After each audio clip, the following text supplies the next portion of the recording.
Thank God. Thank God I haven't done anything serious, because this morning I woke up like nothing happened yesterday. I woke up in the morning and I did a bit of a test with the hip.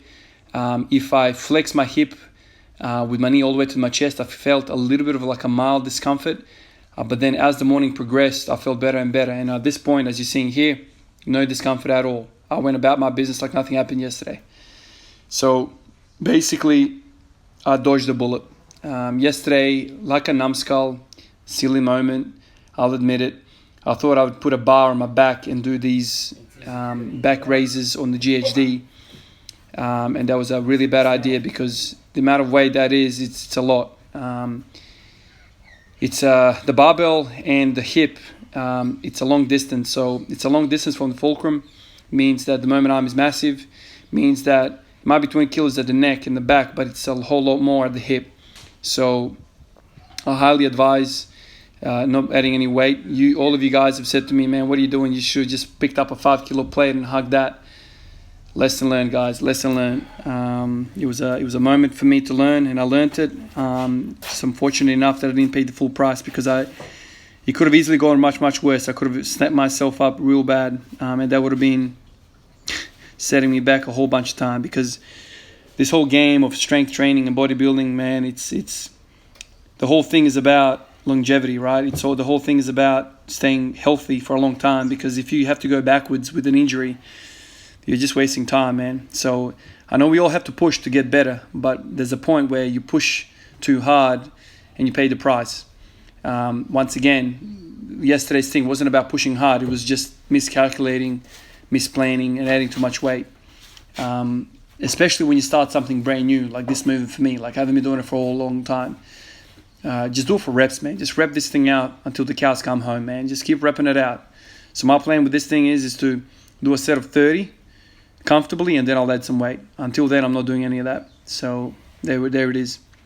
The first hour of this session, man, I just did good. These back raises on the GHD.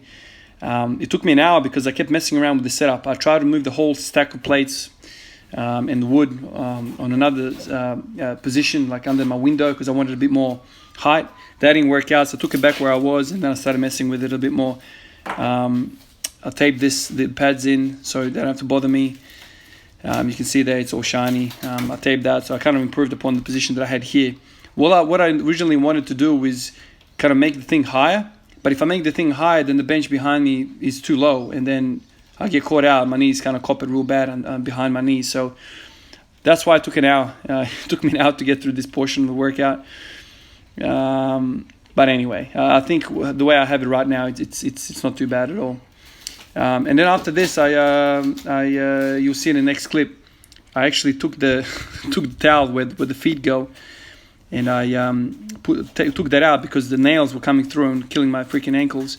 So and then I put some more foam and set it up. So I think this is the setup that I want, and going forward. And then after this, I did some calf raises. I decided to do them on the ground instead of just elevating my, from an elevation kind of point, because if you kind of really stretch your ankles, I don't know about you guys, but my ankles always kind of pronate a little bit, and that's kind of exactly what I don't want to train. I don't want to train pronation of the ankle, because in the squat, that means your knees kind of buckle in as well. So you always kind of want to send everything out, including your ankles, because if you've got flat feet and you're pronating your feet, that means everything else is going to follow, man. So you need range of motion in the ankle outwards, kind of towards the pinky. That's what you want.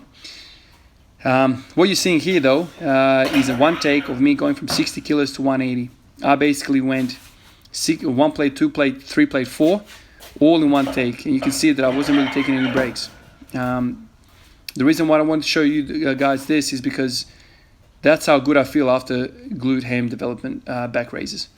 They just feel so good. I feel like I can just go straight into a max rep almost, basically. They really warm up the hips, and for me, if I warm up my hips really well, everything goes well. So you see 100 there, 140. Oh, actually a lie. I went from 140 to 160 to 180. But yeah, a lot of you guys say to me, man, you gotta warm up your hips. Your hips are clicking and popping. There's no pain in my knees. Sometimes they kind of click less. I'm yet to kind of work out why that is. Maybe it's got to do with something with my ankle mobility. On some days, maybe it's a little bit better than other days, and then on those days, more knee travel. I'm not sure. It's something I have to work out why the knee kind of varies how much it clicks on both knees. They both do it at the same time, so it's not like I have a pathology in one knee and not the other. All I know is that my knees feel good after 460 2 days now in a row of squatting, no pain, no nothing. A lot of you guys, said to me, "Oh, you're gonna end up in a wheelchair." I don't think I am, man, because if you think about it, if it was really bad, inflammation would have settled in way sooner. If something is really irritating a joint, inflammation sets in freaking after a week. 460 days in, I think it's doing all right. I'm quite confident with that. So 160 here. I think 160 and 180 started to move a little slower because I wasn't taking any breaks, and the fact that I did 100 freaking reps of the GHD.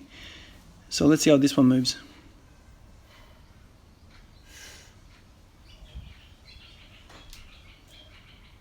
Nice. The thing with doing calf races before squats as well is that I literally felt like I was sitting on a pillow. My quads were my calves were so pumped that I literally felt like I was sitting onto a pillow, and I felt like my range of motion couldn't go to its normal range of motion just because I couldn't get as low because of the little pillows kind of right at my knee, at the calf. Maybe this is why really big dudes like your super heavyweights have such a good squat, because they have massive hamstrings, both muscle and fat, and then they have these massive calves, and then it's like they just sit on top of themselves kind of thing, 180. Let's check this out.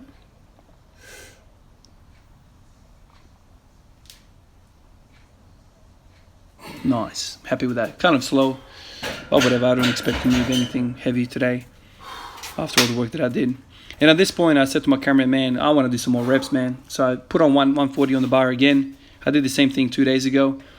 And I took that thing for 11 reps. So I said, let's get at least one more rep. So I took 140 for 12 reps. Felt good. My legs were quite fatigued, but my core felt strong. So I was quite happy with that.